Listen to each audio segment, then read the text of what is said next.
This is Democracy Now! I'm Amy Goodman. Security forces in Lebanon fired water cannons and tear gas at protesters, marking 1 year since the devastating explosion at the port of Beirut that killed 218 people, injured 7,000, destroyed or damaged 300,000 homes, one of the largest non-nuclear explosions in history.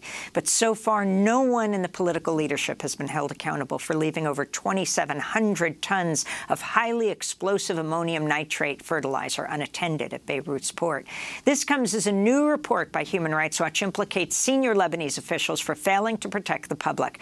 This is Paul Nagir, who spoke this week about how his 3-year-old daughter, Alexandra, was at home with her mother, Tracy, when they heard the blast.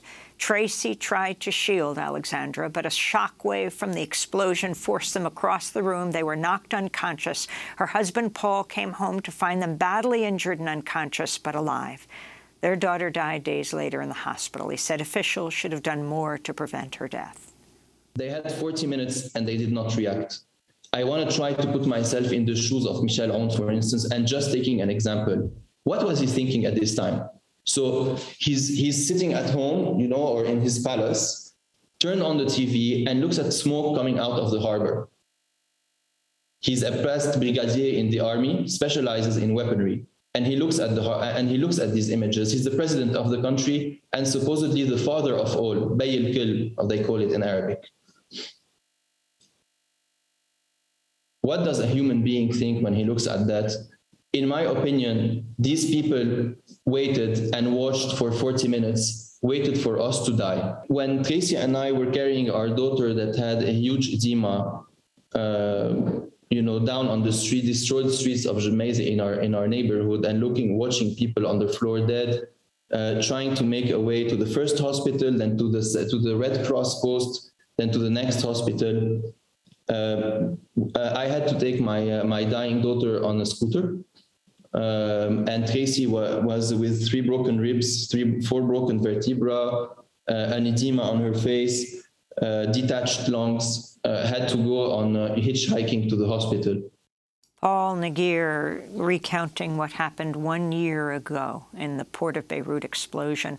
For more, we go to Beirut, Lebanon, to speak with Aya Majoub, the Lebanon and Bahrain researcher for Human Rights Watch, who co-authored the new report, They Killed Us from the Inside, an investigation into the August 4th Beirut blast.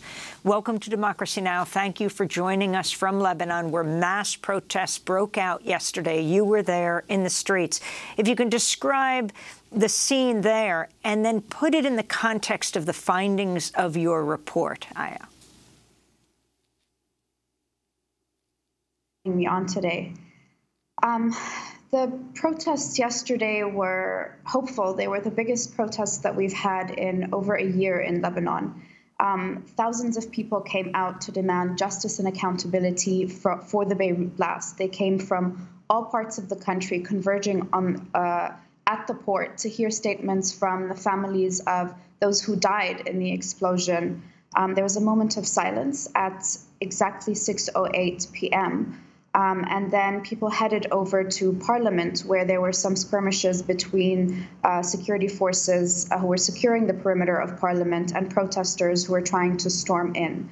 Now, Parliament, the seat of Parliament was very significant for protesters yesterday because the Parliament is currently not lifting immunity that would allow the judicial investigator investigating the Beirut blast to charge and interrogate former ministers and parliamentarians implicated in the Beirut blast. Protesters channeled their anger at the seat of Parliament, and they were met with brute force. The security forces used very large amounts of tear gas. They shot rubber bullets at protesters in violation of international norms. They even shot rubber bullets at least 2 members of the media who were covering the protests. They used water cannons against protesters. And it's really important to note that the use of force by the security forces was not only aimed at securing the perimeter of Parliament. It seemed to be aimed at ending the protests and dispersing the protesters. They were firing tear gas into crowds containing families, women, and children who were just standing and chanting peacefully. There was absolutely no need for those peaceful protests to be dispersed. It really was quite a show of brute force on a day that was very painful for every Lebanese person, every person who was in the country when the explosion rocked the capital. I don't think there's a single person in Beirut who wasn't in some way impacted by the blast. And your report, you find in the report reviewing official documents, doing multiple interviews with top officials, including the president, the caretaker prime minister, the head of the country's state security. Talk about what you found and what you're calling for now. The findings, I mean, there were rumors since the explosion happened that high-level officials were aware of the ammonium nitrate. But just seeing all of the evidence in one place, seeing how many times these high-level officials were warned not only about the presence of the ammonium nitrate in the port, but the dangers that ammonium nitrate could pose to public safety. We didn't find any Lebanese official who took any responsibility for securing the port and for removing the ammonium nitrate and ensuring that the public was not harmed by the impact of the ammonium nitrate. The levels of corruption and negligence that we found through this documentation was really just shocking. And what was even more shocking was the interviews that we conducted with these high-level officials. There really didn't seem to be any sense of remorse or accountability. Every senior official that we met with was very quick to dismiss the allegations against them, say that they acted within the powers that they had, and just point the fingers at other people. Nobody took responsibility. Nobody apologized. There was such a callousness that came through in these interviews with the high-level officials that I just found very unsettling. So you're calling for the UN to get involved, to do the investigation? Yes, we're calling for the Human Rights Council at the United Nations to send an investigative mission to Lebanon to investigate why the ammonium nitrate was in Lebanon in the first place, who knew about the ammonium nitrate in the port and failed to act, and then what triggered the explosion last year on August the 4th. And the investigative mission should very clearly define what violations the Lebanese state committed against its population, particularly the violation of the right to life.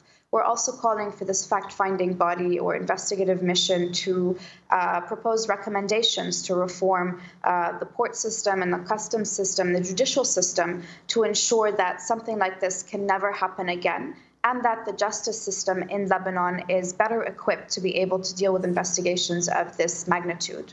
Aya Mahjoub, I want to thank you for being with us. Lebanon, Bahrain researcher for Human Rights Watch. We'll link to that report. They killed us from the inside. Investigation into the August 4th Beirut blast. And we end today's show with Nisreen Salti, economics professor at the American University of Beirut.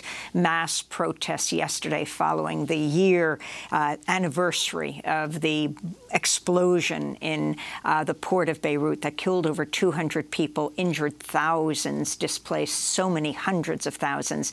Nisreen, we only have a few minutes. Can you talk about the economic collapse we're seeing right now in Beirut, in Lebanon overall? Sure. In fact, in the context of the port explosion, it's important to note that as gruesome and horrific and traumatic as the explosion was in terms of magnitude and amplitude, it actually fits in with the general trend of negligence and corruption and collapse that we've been experiencing for months very rapidly before the explosion and for years, for a few decades, actually. And so what the explosion does in the context of the economic collapse is it just accelerates the downfall. It accelerates the downward spiral. So just on a few basic metrics to compare where we were a year ago, just before the August 4th explosion of 2020, and we were already well into economic crisis, into a few months of economic crisis by then. So the overall price level, for instance, since the explosion is up by 234%. The minimum wage is half of what it was in real dollar terms. Today, we have the lowest minimum wage in the world. The hours of electricity supplied by the state company were around 10 to 12 hours per day in the capital a year ago. Today, they are at most 2 hours a day countrywide, and it's becoming increasingly impossible to afford diesel fuel for private generators in order to compensate for the lack of electricity, because the price of diesel fuel on the black market is 18-fold what it was a year ago. The price of a basic food basket has tripled. The price of gasoline for cars has tripled, and it's also very difficult to find. So actually, this economic collapse, which was already underway, what the port explosion has done, instead of being a turning point or a moment of reckoning, has just pushed us further into the abyss of total economic freefall. We want to thank you so much, Nisreen, for joining us. And Nisreen Salti, economics professor at the American University of Beirut. And you can go to Democracy Now! When we spoke to her last, as she went more deeply into the crisis that Lebanon is facing today. And that does it for our show. Democracy Now! Is produced with Renee Feltz, Mike Burke, Dina Guzder, Messiah Rhodes, Nermeen Sheikh, Marita Arsena, Tammy Warnoff, Tarina Nadura, Sam Alkoff. Special thanks to Julie Crosby. I'm Amy Goodman. Thanks for joining us.